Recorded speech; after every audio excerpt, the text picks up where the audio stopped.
Hello, everybody, and welcome to another great episode of My Ed Tech Life. I am excited to be here with you all on this Saturday morning. As always, just my heart is so full of joy. I'm just really excited because I am in my happy place, and obviously, we get to talk to amazing educators from around the world and here in the US and just everywhere. So, thank you so much for making us part of your day, part of your listening pleasure. And thank you so much, ladies and gentlemen, and everybody out there. Guys, thank you so much for the support on Spotify, on Apple. Thank you so much for going to visit our website and also for YouTube. We're trying to get 1,000 subscribers. So thank you so much for visiting, subscribing us, giving us a like. We really appreciate all of your support.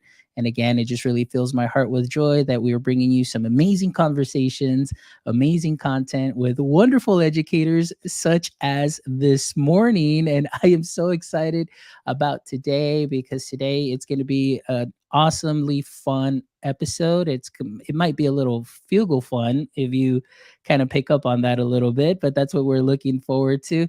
So I would love to welcome to the show our amazing guest this morning, Tricia Fuglestad, who is joining us. Tricia, how are you doing this morning? I'm doing really well. I'm so happy to be here. Thank you for inviting me, Fons. Absolutely. Thank you so much for being here and just wanting to let you know, been a huge fan of your work for a very, very long time and definitely have found some inspiration of my own through your work and through some of the apps that you have used. So thank you so much for what it is that you do, what it is that you share, and the difference that you're making in your schools, with your kids, and just with everybody, especially that follows you and the things that you share. So, thank you so much for that. All right. So, Trisha, let's go ahead and get started because we definitely have a lot to talk about. And I'm really, really excited about today's conversation. So, before we dive into the heart of the matter, I would just love for our audience members who will be listening to this show and are getting to know who you are for the very first time, if you can give us a little brief introduction and what your context in the education space is. Sure. So I'm Tricia Fuglestad. I'm a K-5 elementary art teacher. I'm also a K-12 integration specialist. I'm a new author, illustrator, and animator of an augmented reality children's book that deals with social emotional learning lessons. And I've been teaching for quite a while, and I integrate technology into what I do, and lots of STEAM and musical stuff and Fugleflicks, and we have a lot of Fugle fun. I love it. I love it. And I could definitely, again, we'll be putting up those links through the chat, but you'll be able to find that in the show notes. But the amount of output as far as just the inspiration, seeing your kids get so excited about learning, and then, of course, the opportunities that you've had, and of course, the recognition has been great. So you are definitely in for a treat today with this conversation, ladies and gentlemen. So I would like to start with asking you just a little bit more about your origin story, Trisha. So, as you know, every superhero has an origin story, and I always tell everybody that comes on the show, if you get invited to the show and you get to be here, it's just really because you're somebody that I look up to and I respect, and I liken those people to superheroes because they're my edgy superheroes. But we know that everybody has an origin story. So can you kind of take us back a little bit into the beginning of your career and maybe share some, moments that you've had as far as, working in the elementary space and things that maybe inspired you to go into that field of becoming that, illustrator and book creator that you are now as well? So this origin story is, um, gosh, how do I begin? I think I have to explain that I am, when I was a student, I was kind of invisible. I was the middle of the road kind of student. I showed up, I did my assignments, I didn't interrupt the teacher, I didn't act out in any way. I did what was expected. And actually, on every report card I had growing up, it said pleasure to have in class. And the thing about being the middle of the road kind of student is that you didn't get any accommodations. You're like the general population. So nobody challenged me with extra things, and nobody, helped me along one on one with other kinds of learning issues. And so I was kind of, I don't know, begging for attention that I didn't know how to ask for. And so you can see in what I'm sharing with my students now that I um, have blossomed into something a little bit more. Like I do share now, but I didn't when I was younger. I didn't take risks. I didn't ask for attention. I missed a lot of opportunities in life because of it. And I found at a very young age, I think in kindergarten, when we were studying the letter A and I colored an apple, that I really wanted to be an artist because I colored that apple really well and the teacher liked it. And I thought, okay, there I go. I'm going to be an artist. But being an artist meant I could do it quietly and I didn't disturb anybody, and I didn't really have to ask for extra help. And I think that was like a downfall. It was like really good foundation for me to always be making art and find a way to be creative, an avenue for my creativity. But when I was in college, I was like, okay, I want to be an artist, but I have no experience with promoting myself. I don't know how to advocate for myself. I don't know how to make money as an artist. So what am I going to do? I mean, I was, studying for a fine arts degree, University of Illinois, and somewhere around my sophomore year, I'm like, I got to change. I got to do something. So I stumbled into art education. And I'm like, oh, maybe I can do this because I could still be an artist, and I'm okay with kids. And so I'll just go forward. But I didn't know what I was in for. I mean, to be somebody who didn't speak up in class and then all of a sudden I have to lead the class, it was such a huge shift for me. And I didn't feel really well prepared. And I started my first year, and I was just so stressed out. I didn't have like natural tools for teaching. I feel like I started from scratch, and I stumbled all the way through until like maybe 5 years before I really felt like I had a groove. Yeah. So I did get a groove, and I actually did, you know, do well, and we had some successes. But I wasn't a likely teacher, I don't think. But I think in my personal struggles as, trying to be a leader when I was never a leader, and trying to advocate for students and give them visibility and encourage them to come out of their shell, I mean, that's really made a big difference for me. I had to model that. So I've done almost all of my growing in life in the classroom. Wow, that is such an amazing story. It's great to get to know and make those connections. And I'm sure that there are many educators out there that may have gone through that at their initial stage, but or maybe going through that now. But thank you so much for sharing that, because like you said, even now knowing where you were coming from, like growing up, and then where you're at now, but now you're helping the students have that creative outlet, and that maybe, like you said, you didn't have that opportunity as much coming in, through your classes, but now you get to be leading these wonderful kids in some amazing work, and we'll get to that in a little bit. But I also want to share, that you have done such great work in the classroom, because you, throughout your career, you've received various accolades, in your career. So obviously, the Trisha that thinks that she is not a leader has definitely done some wonderful things, and you have grown within your space and helping the students grow. And you have received, accolades from ISTE, I said NAEA and so on. So I want to ask you, for just hearing your story right now and how you felt, can you share maybe some of those key moments when you received some of those awards, and how meaningful was that for you to be recognized for that work that you're doing? Wow. So I was in my classroom doing, what you do. I closed my door and I experimented, and I really liked that the door was closed. That way, nobody was watching me stumble around and fail. And and then I would open the door when I felt confident and say, "Hey, look at this cool thing we did." And then social media became a bigger thing, and Twitter started. If you look at my Twitter account now, it looks like I only recently started Twitter, but I started in 2007 under Fugle Fund, and then I lost my account. I I shared a Taylor Swift song, and that was the end of my entire account. Oh my gosh. So anyway, that I learned, don't do that. But it was an augmented reality thing, and it was really cool.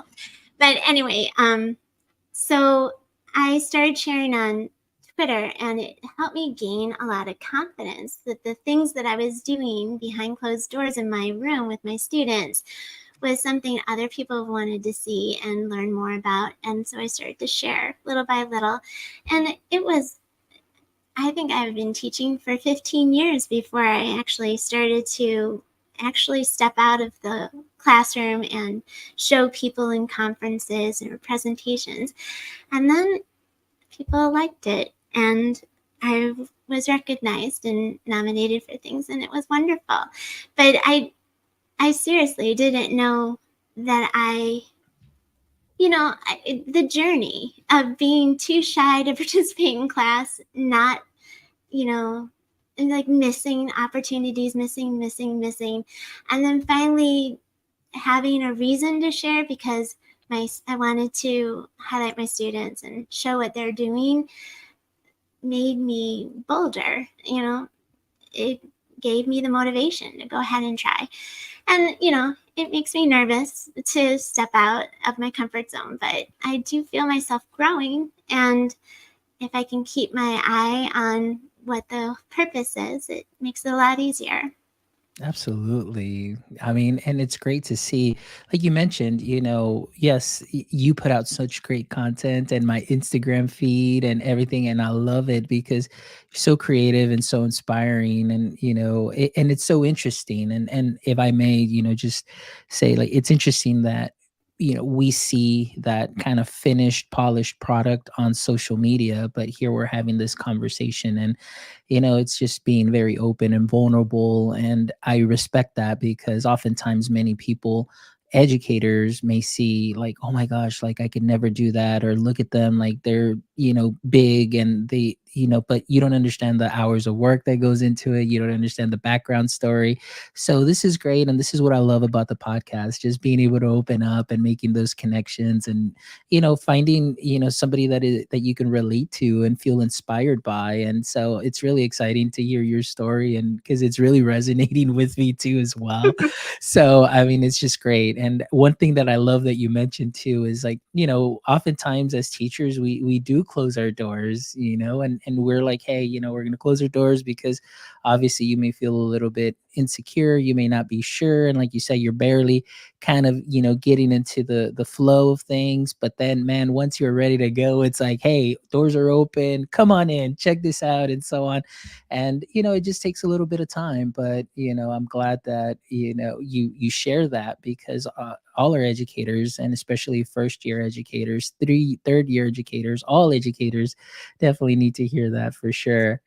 All right. So now I want to talk to you about, of course, your passion for art, because that's exactly what I see a lot of through your content and through obviously what you do with your students.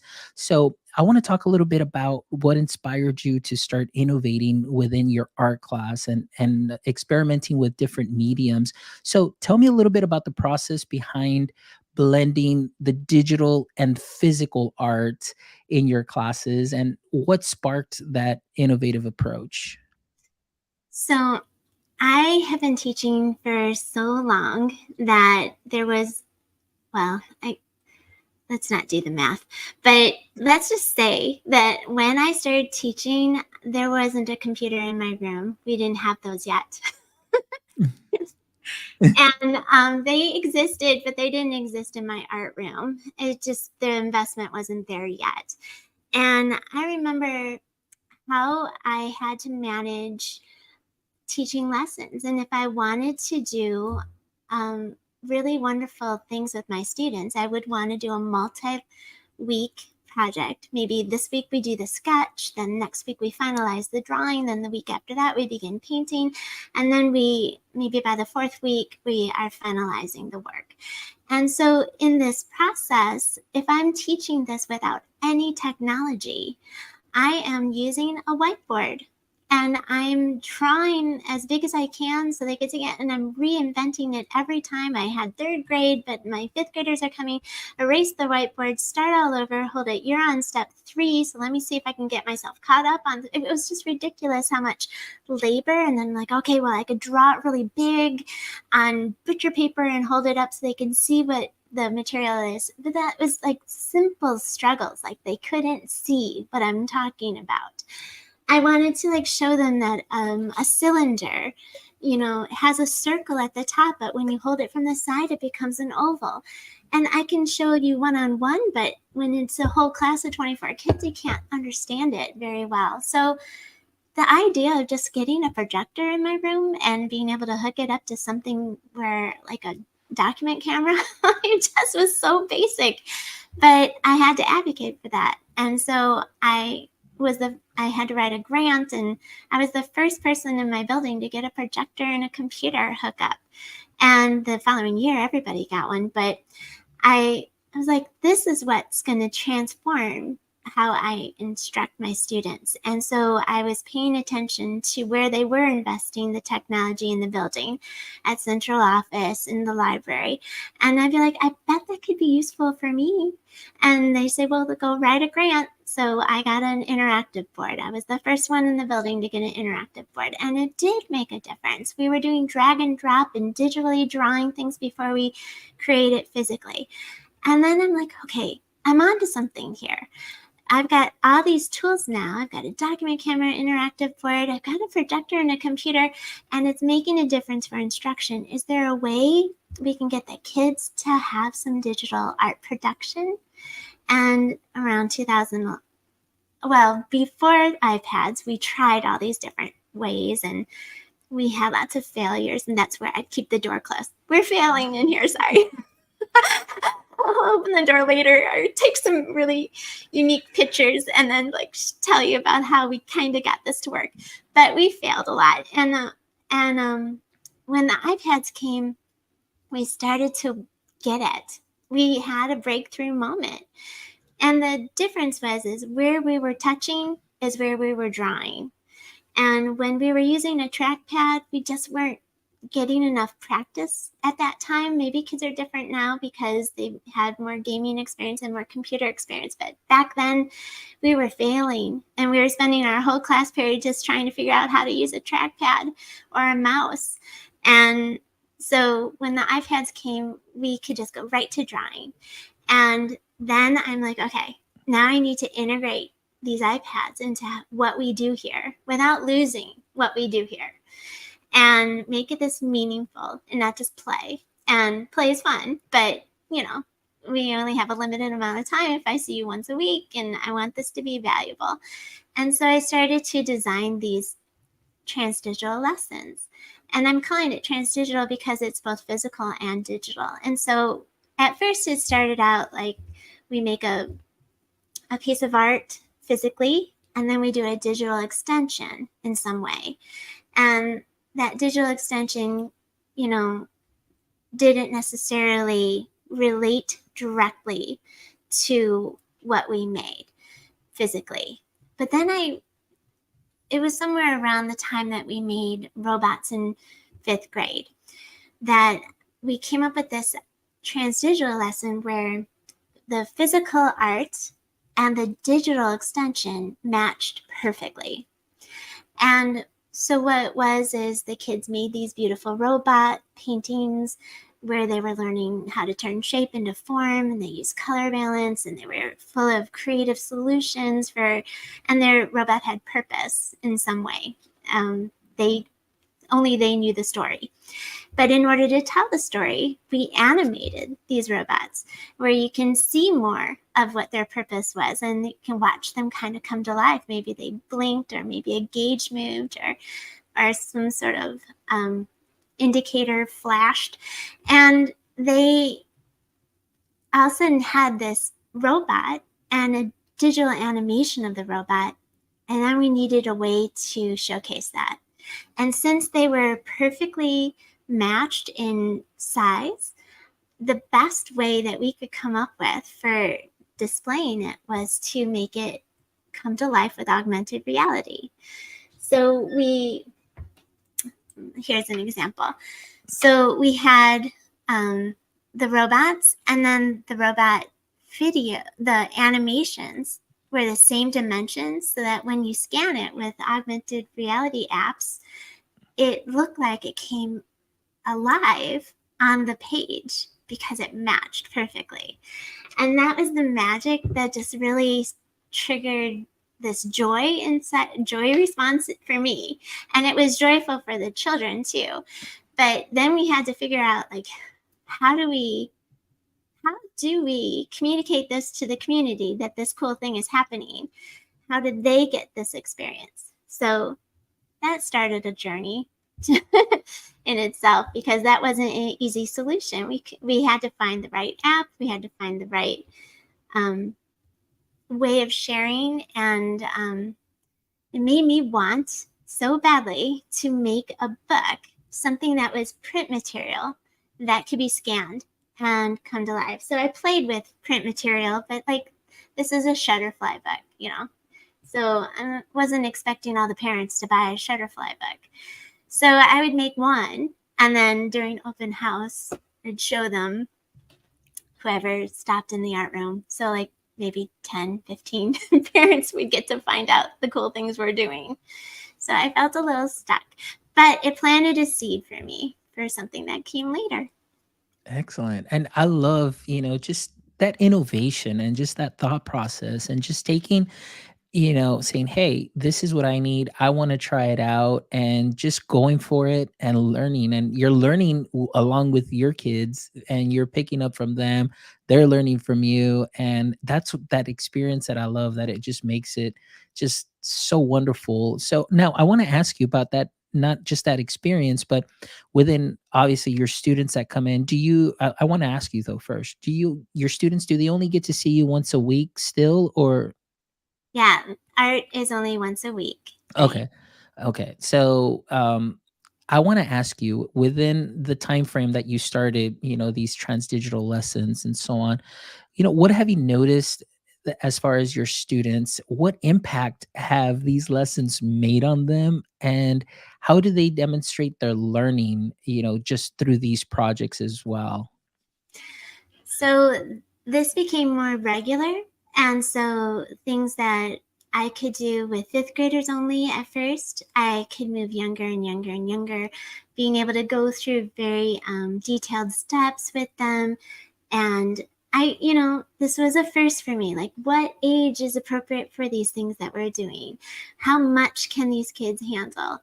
So I had this hologram lesson that I did. I started out with fifth graders. So we would create, oh, I have one. So we create these little prisms, and then on the iPad, we made ghosts that animate, and we copied it 4 times, so it's in a rotation. Or, yeah, you can see it 4 times. And then it animates continuously in the Do Ink animation app. And with the prism, you can see it kind of pull up, and you can watch it like lift from the iPad. And then we turn off the lights, and we've got like haunted iPads, and it was a really fun idea for Halloween.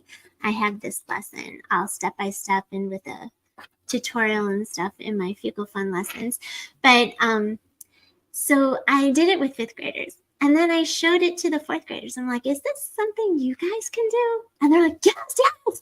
So we did it. And the test was, can we get it done in one class period? Because this was just a one-time thing I wanted to do. So they begged, please, can we do it? Because it was so cool. And they, rocked it. And then the third graders were shown, and they're like, we can do this. And so they did it. And then I'm like, okay, well, second graders, let me show you what the big kids do. And they're like, we can do this. So we did it with second grade. And first grade, no. But we got as low as second grade in one class period. They understood the concept. They could handle all of the little detailed steps of drawing and animating. And it was amazing. So it's teaching me, it's teaching them. And they're so motivated that they're willing to, pay attention and follow directions and get it all done. So Yeah. I feel like they're pretty skilled, and they're also helping each other, and their motivation level really makes a difference. So this wasn't just about being fun and haunted. I mean, we were using flipbook animation skills. We were learning about movement. We were duplicating and rotating and looking at a prism. So we were bringing in a lot of concepts, and they were begging to do it. Isn't that the way learning should be? That kind of fun? Absolutely. And what I love that you did there is, oftentimes as educators, and we still see it today, we don't think that our students are able to do something. Like there's just that assumption because of the grade level and so on. But it doesn't hurt to try. It's better for you to find out and say like, oh wow, they were able to do it, than no, I'm not going to even try it because they're second graders, they're not going to get it. But here, the fact that you're willing to take a risk, and I love that risk taking aspect, like in everything that I'm hearing from you, Trisha, it's like you're definitely a risk taker, and it has paid off in dividends because your students have learned so much. The engagement has been there, and you yourself, like you said, you're learning too, that hey, I went from fifth grade all the way to second grade and they're able to do it. And you didn't what's the word I'm looking for? I guess you just didn't make that assumption that no, they're too small. Like you just said, okay, let's give it a shot, let's try it out, and if it doesn't work, no biggie. We'll just adapt, we'll improvise, we'll overcome this little barrier, and we'll go into something else. But they were successful with it, and I absolutely love that. And I think that that excitement that you build up for them is really just wonderful, and they need that a lot more, and not just for art class but in every class. So I want to ask you too about some of the successes that your students have had through your leadership in the sense of the Fugleflicks. So tell us a little bit about this, because many people, again, they may be listening to this podcast, they may just be hearing about you for the first time, and I assure you that after today, your social medias are gonna numbers are gonna go up as far as follows. But tell us a little bit about Fugleflicks, because this is amazing that your student creations have been screened at international film festivals. So tell us about that experience. It's mind blowing to me that this happened at all. But so that little girl in me that never really participated in much wanted to sing and wanted to dance and wanted to act, but didn't try because, that's the way it was when I was little. I just didn't expand out of my safe little art world where I just drew. That was it. So when I got to the classroom, I started to, grow, and I started thinking about the things that would have made me happy when I was little. And I started thinking, well, can I do some of the things for my students that I would have wanted to do when I was little? This is touching me for a second. But I started to ask them if they would want to make movies, and if they would be willing to sing and dance in the movies, and if we could just explore, different fun technology effects and tell stories in movies. But we'd only do it if the movie could communicate something that was useful for art, so we could save it, and show it to everybody when that art concept needed to be taught. So if we could do it that way, then it's worth everybody's effort, because it becomes a future resource for teaching. So one example is, um, there's an app called the Do Ink Green Screen app. When they were in beta, I was already using their Do Ink animation app, which is less known, but I love it. And that's the app that I use for the hologram effect. And so they reached out to me and they said, would you be on our beta testing team and help us get this app to market? And I said, okay, yes, I would love to do that, but I'm going to see if I can get a group of kids to come together and use it to make a Fugleflick. And then I got my group of volunteers together. We came up with an art topic. We wanted to do illustration. We wanted to explain that the importance of illustration and how it helps you understand the text when you're reading. And then we thought it would be really fun to illustrate and then interact with our illustrations with green screen and animation. And we're like, big concept, and let's see if this app will support it. And it did. It was amazing. The kids were on the beta testing team and things weren't working, and we'd write to the programmer. His name is so at the Do Ink company, we'd write them and get him feedback, and then he'd fix it, and the next day we'd get an update and we'd try again, and there's something wrong, and we'd let him know and he'd fix it. And then before we were done with the movie, they had fixed their app and were able to release it to the iTunes store. And we released our movie to a film festival and won first place. Super, super exciting for everybody when the kids got to go up on stage and talk about their movie making experience and say that they were on a beta testing team for an app that now has had hundreds and hundreds of thousands of downloads around the world. And I'm just boggled just even telling that story. But their movie is so cute. It's called, gosh, I just forgot what it's called. Allow Us to Illustrate. That's it. Allow Us to Illustrate. And it's a little musical, and they dance with their illustrations, and they explain through the lyrics of the song how valuable illustrations are, which is foreshadowing something in my life.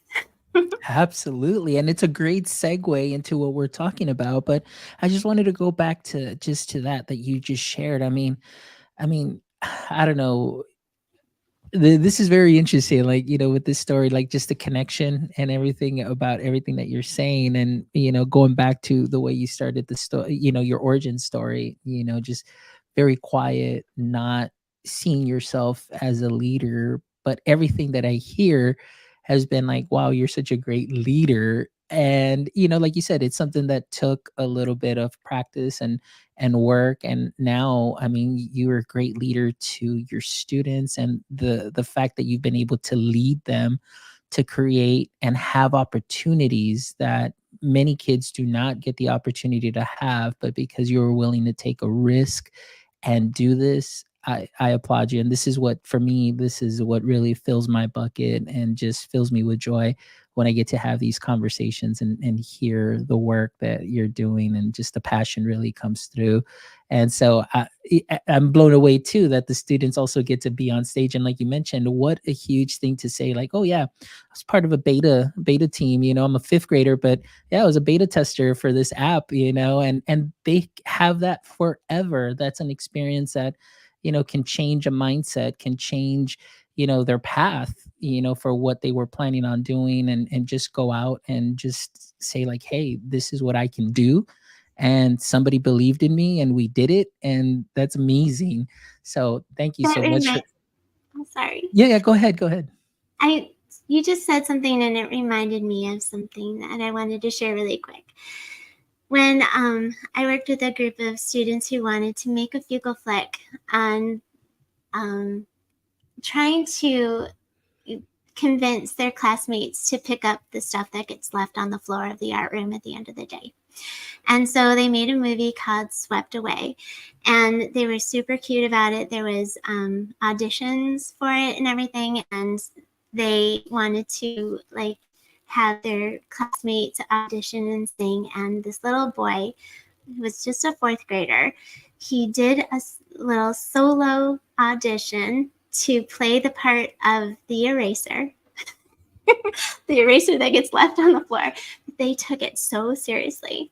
And he did this little solo, and his feedback that he received was that he was the best boy voice they had ever heard. And it built him up in so much confidence that, well, they just did an amazing job on this movie. It's called Swept Away. It won first place at a film festival in Washington, D.C. called the Shorty Awards, and it's an adorable little story. And but later, when this little boy was a college student, he had joined the traveling glee club, and he did a performance at the building, at my building. And he came back, and I'm like, "Hey, do you remember those days when you were the eraser?" And I'm like, "It's so awesome that you went into singing and that you're doing this." He's like, "Mrs. Fuglestad, that's why I'm doing this." That is so powerful. I love it. I love it. And shout out to Amanda here who's joining us also. She just commented here like so much student agency and autonomy. And that's definitely so important. And then when you hear that, feedback from a student, I mean, the difference that we can make, the difference that you have made is just wonderful. But all right. So also, like we were talking about that segue, and we're going to talk about this next part here because we're going to be talking about Peter O'Meter. And look at that. That's your name on there. So that's wonderful. I am so excited to talk about this. And I shared with you my little story about my book, as far as, getting lost, and then they had to send me another Oh, yeah. but so I want to know, all right, so let's talk about this here. So the inspiration, can you share a little bit about, or share, I guess not a little, but share as much as you like about the inspiration behind this book, and obviously the AR component, the SEL component of Peter O'Meter. Sure. So Peter Meter is a robot that becomes emotional when his buttons are pushed. He has a newly upgraded emotion panel. You can see it on his chest here, and he needs calibration. So he's not sure which button to push in different situations that he encounters during the day. So it's an interactive story, and just if you read it physically, it kind of breaks the fourth wall, and Peter says, "Hi, reader, it's Peter. I need your advice. Which button should I press on my emotion device?" So he's asking you to evaluate at that moment. Go ahead and empathize with his situation. What is he going through? What feeling might he be having? And give him advice about which button to press. And as I was working on, well, I guess I should back it up. The reason why I had the privilege and honor of being able to do a book is because I had met Amanda Fox, and Amanda Fox had been a part of the Green Screen Summit, and I was a co-host of the Green Screen Summit with Erica Sandstrom.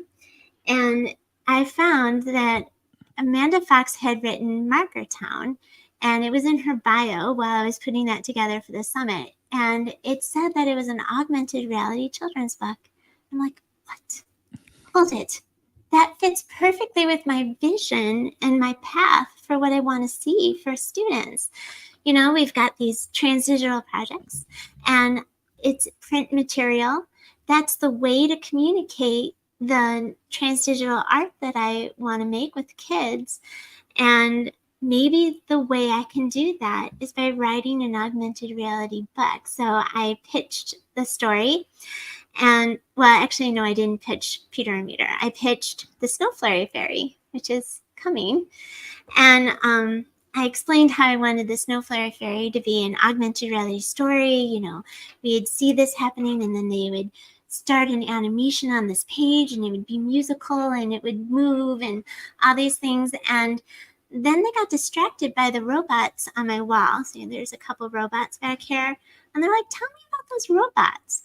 And I'm like, oh, those are examples for my students. Those are my emotional robots, and there's 6 of them in this room, and they each represent a different emotion, and they come to life with augmented reality. And they're like, I bet there's a story there. And I'm like, okay, yeah, I bet there is a story. And that's how I began to even imagine where Peter and Meter would come from, and he evolved out of that. But I was connected with robots and emotions before, that book pitch. But so I'm really excited about the idea that this is an augmented reality book, and it's augmented reality in 2 different ways. There's 2-dimensional augmented reality. So it's all powered by Quiver Vision. So they have a free app. All of the content is free. And so when you scan it, many of the images in the book, like so many, like more than they were bargaining for when they said they'd do this, probably. I'm like, oh, really? I can do that? So I just did it. Almost every opportunity for an image to move, it moves. And then they included a piece in it that has a 3D model, and that is the signature move of Quiver Vision. They make coloring pages that come to life with augmented reality, turn into a 3D model, and have an interactive component. And so that piece is in this book right here. And so it could be printed, and you can experience this without the book for free. And it all comes to life with that QR code, which is part of that free handout that we can put the URL to. Yes. And then people can experience that 3D model. And the 3D model is amazing. So it's the actual character of Peter coming to life as a 3D model. And then you can press his buttons and cycle through his emotions and see his face changes, and there's animation and music to match each emotion. So there's the bit.ly at the bottom if you wanted to just download that one page and explore Peter and Meter and his emotions. You can check it out. Yes, and that's wonderful. And I've been playing around with it. So thank you also, Tricia, for letting us have this. And please, guys, make sure you type it in just the way you see it. It is case sensitive, so please make sure, and you get some amazing resources there that are free. And obviously, make sure you download your Quiver app as well, which is a great app. For just anything. They have got some great content there as well that is free. Some that is definitely well worth the price. So depending on what your needs are, they definitely have something available for you. And it's a very low barrier to entry way into getting that, the 2D and the AR, component of it. And it really is a lot of fun. So definitely check that out. So I wanted to ask you here, as far as the book is concerned too. And, this link also that I just took off, I will be putting it in the comments too as well. And it'll be on the show notes. But as far as the book is concerned, I know you told us a little bit about it, as far as the components, and we're talking about Peter and managing his emotions and so on. So, tell us a little bit about that, as far as, you know, what is it? What's the message that you're trying to share here with our students? I guess the overall arching, Peter O'Meter message, and why was that something that you thought of? Is it through your experience, in working with students? So tell us a little bit about that. So social emotional learning is embedded into a lot of the things that I do. I want children to, artistically, it's really good to learn how to express feelings and emotions through your art, but you also have to be able to identify them first. And be in touch with your own feelings and also manage them in a way so that you're ready to learn in a school environment. All those things come to mind when I'm putting this story together. There's a scene in the book that is right out of my art room, basically. Kids are very excited when they come to art, like super excited, like crazy, bouncing off the walls, coming down. I mean, silly excited. And it's really hard sometimes to like dial it down and calm yourself, be ready to learn because, it's really fun, but we still have to listen and follow directions and, we do some serious learning here. And so there's a scene where the kids are, or the robots are really excited at recess and they just have a really fun experience. And then the bell rings and it's time to go in. And they need to figure out which button to press to help calm them down. And there's a page where you can just kind of see the different management strategies that Peter goes through to calm himself down. There's a hashtag on TikTok called recess drama, and it's a big issue for teachers. There is a lot of stuff the kids are bringing in from recess. I'm seeing the silliness, but there's also the conflicts that come in from recess, and it just really interrupts learning, and they need some management. So that's just one piece of the social emotional learning. I mean, there's other things going on in this story, but that I think is enough for me to have wanted to buy the book. I wanted to read that, and I made it into a little poster for your calm down corner. It's in the free activity pack that you can download from the Teacher Goals website. And there's like a bazillion things in that free activity pack that help pull out the meaning in this story, because there is everything has meaning in this story. And this would be a very long podcast if I explained everything to you. But the activity pack pulls out the science connections, the technology connections, engineering, art and math, and the social emotional learning all into something that can just create a unit of study for any elementary school classroom. Perfect. Well, what I'm going to do is I'm going to add to the stream just real quickly that activity pack that is here. And let's see if we can. There we go. Just want to make sure we don't hide ourselves here. But this is what was, or like you mentioned, on the Teacher Goals website that you can go and download. And it's got the Peter O-meter activity pack. And like you mentioned here, you've got a great little table of contents of, everything. What I loved about it too was just being able to meet the robots, and I love it because each robot has their own little personality. And I love here too as well, like, the is this the students that drew it, the inspiration behind it? Yes. So remember that robot project that I was telling you about? Mhm. When I sat down to invent the characters for the story, I thought, why don't I go and look at what my fifth graders made? They were being so creative. And so I pulled out 6 of them and reworked them to turn into characters. And so those 6 students are being showcased in the book. They're in the back of the book, and they're also in the activity packet that they inspired me. This is amazing. I love it. And of course, here you've got instructions on how to download the Quiver app by scanning the QR code. And like you mentioned here, you've got the color scan explorer here where they would color Peter O-meter here and they would pop out. So this you can go and print out. But what I love here is like the robots, they all have their story. Here you've got Peter. And I love that, Peter's acronym, programmable, empathetic, touch sensitive, emotional robot. And of course, if you scan this with the Quiver app, which I wasn't able to get working right now to show here, but I did want to show you the activity pack. You've got some great stuff and the stories behind the robots, the fun facts, and then of course the discussion questions.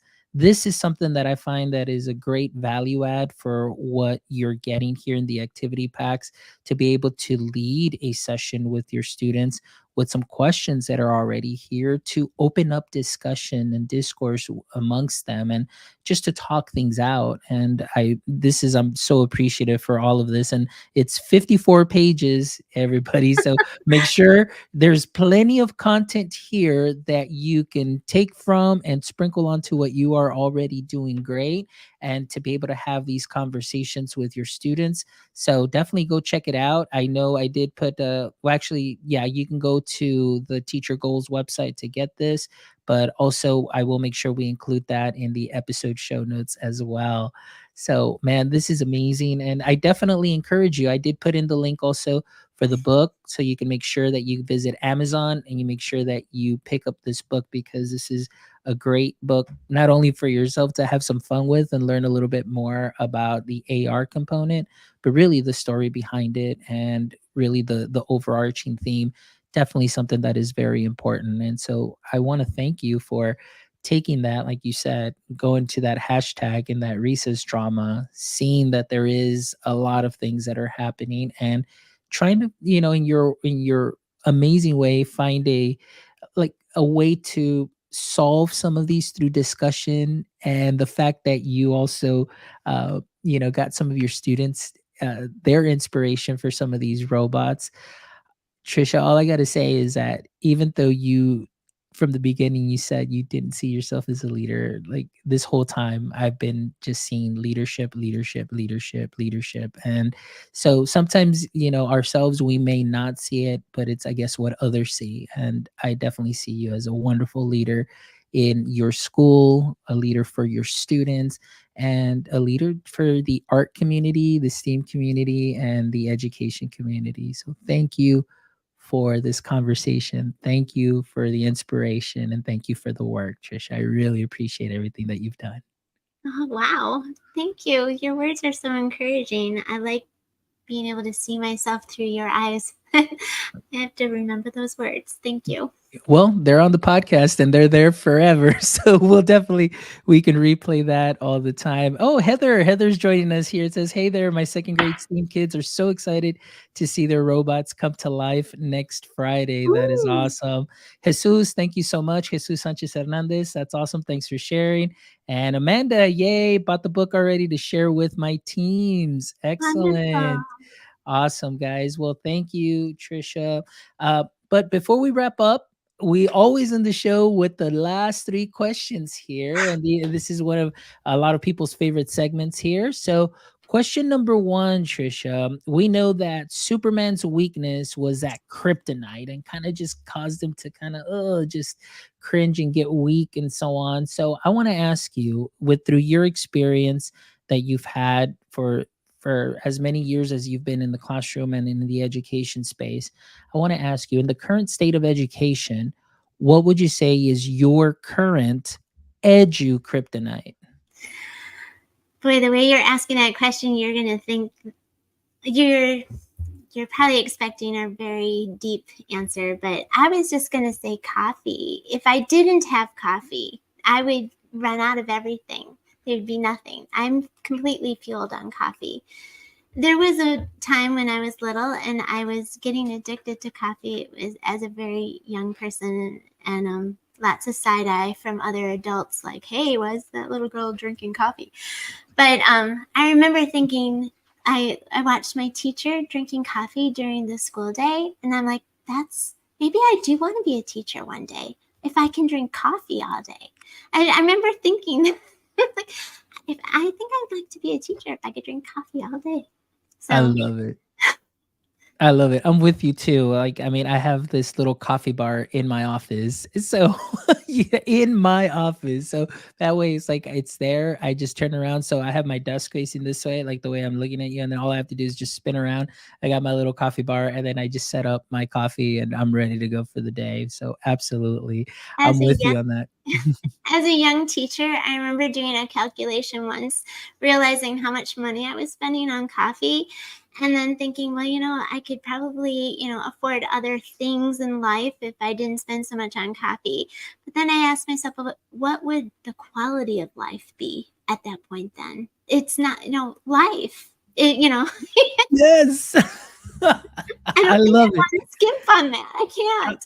yeah, no, absolutely. It's like it's like, do you want like Trisha at 100% or do you want Trisha at like 90%? And that 10% is equivalent to maybe 100% for other many people. So yeah, for sure. All right. So Trisha, next question is, if you could have a billboard with anything on it, what would it be and why? Life is too short for long faces. That was my motto for many years. Life is too short for long faces. Not because I had it all figured out and I knew how to be happy in every situation. Sometimes mottos are there because you need to remind yourself of it often. So when I'd get myself all upset or whatever about a situation, I'd remind myself it's time to try to figure out how to enjoy today. Maybe I'm not getting everything I want out of, my idea of today, but um, my life is short. Life, you never know. And so, how can I make the most out of today and what I have? Excellent. I love it. Thank you so much. And the last question, Trisha, is if you can go ahead and get one of your favorite hobbies outside of education and so on, but if you have a favorite hobby or activity that you can turn into a full time profession, what would it be? I was thinking it'd be really fun to be a voice actor. I, I mean, I've always heard that my voice is unique, but I think I would have fun being a cartoon character. I So. love that. Well, I can actually see both. I can see, but yeah, like so if those people that made a comment, yes, voice actor for sure, but definitely cartoon. Why not? Yeah, definitely. I love it. I love, see, this is great. Like, it's like truth is out there, you're being honest and you're being you, and I absolutely love it. So why not? I used to tell kids, or not I used to tell my kids at school when they asked, like, sir, did you always want to grow up to be a teacher? And I was like, no, of course not. He's like, well, what did you want to do? It's like, I wanted to be a dinosaur. I always said I want to be a dinosaur when I grow up. And so I'm sharing that openly to the public for the That very first that's time, but that's Thank what you I for wanted sharing to that. be. I wanted to be a dinosaur growing up. There might still be a way. We could try to, think about it. So Yeah, it's so sweet. absolutely. Absolutely. Well, Trisha, thank you so much. I really appreciate your time. Thank you so much for sharing your heart with us this morning and really just opening yourself up to hearing a little bit more about your story from obviously from the origin story, and then just everything that you've been able to accomplish through your passion, your work, your dedication, and obviously taking risks and allowing your students to simply have fun and experiment. And we see how your students have been successful, how you've been successful, and now also too as an author here, Peter O'Meter. Make sure that you guys all pick it up on Amazon. Check it out. It is a wonderful book. And of course, the link will be in the show notes, the resources that Trisha would like we shared as far as the Peter O'Meter activity pack. We'll definitely put those in the show note links as well. So thank you all. Thank you, Amanda. Thank you, Ian. Thank you, Heather. Thank you, Jesus, for stopping by here on the show, for dropping in your comments and so on. I really appreciate you all. And for all of you that are going to be listening this to on the replay or watching this as well, thank you so much as always for all of your support. I really appreciate just definitely all the shares, the likes, the follows, the comments, the emails. Thank you very much. Please continue to share our episodes, as what we're trying to do is just making those connections. We're trying to connect educators and creators one show at a time and bringing some amazing conversations and content into the education space to inspire our new educators and our veteran educators and educators at any level as well. So please make sure that you stop by our website at myedtech.life, myedtech.life, to check out this amazing episode and the other 224 wonderful episodes with educators, creators, founders, education practitioners, like I mentioned, that you can take some knowledge nuggets from, sprinkle them on to what you are already doing great.